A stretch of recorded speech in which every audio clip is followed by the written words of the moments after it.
Hi നമസ്കാരം. IPL വിശേഷങ്ങളിലേക്ക് സ്വാഗതം. ചാനൽ സബ്സ്ക്രൈബ് ചെയ്യാത്തവർ എത്രയും പെട്ടെന്ന് ചെയ്യുക. ഡൽഹി ക്യാപിറ്റൽ ക്യാപ്റ്റൻ ഋഷഭ് പന്തിന് ഇന്നത്തെ മത്സരത്തിൽ സസ്പെൻഷൻ. കഴിഞ്ഞ രാജസ്ഥാനുമായുള്ള മത്സരത്തിൽ ബൌളിംഗ് സമയത്ത് എറിഞ്ഞു തീർക്കാത്തതിനാണ് സസ്പെൻഷൻ കിട്ടിയിരിക്കുന്നത്. മാത്രമല്ല അതുകൂടാതെ 30 ലക്ഷം രൂപയും പിഴയായി ചുമത്തപ്പെട്ടിരിക്കുന്നു.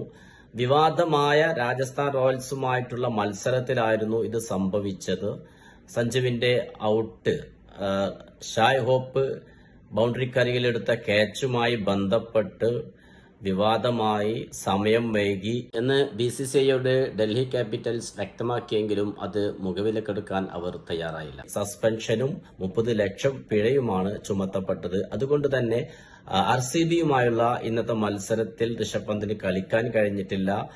RCB മുന്നോട്ട് വെച്ച 185 എന്ന സ്കോർ മറികടക്കാൻ ശ്രമിക്കുന്ന ഡൽഹിക്ക് ഇപ്പോൾ 4 വിക്കറ്റ് 48 റൺസിന് നഷ്ടമായി പരിതാപകരമായ നിലയിലാണ്. ഡൽഹിയുടെ പ്രതീക്ഷ നിലനിർത്തണമെങ്കിൽ RCBക്കെതിരെ വിജയിച്ചേ മതിയാകൂ. ഇന്ന് ക്യാപ്റ്റൻ സ്ഥാനം ഏറ്റെടുത്തിരിക്കുന്നത് അക്സർ പട്ടേലാണ്.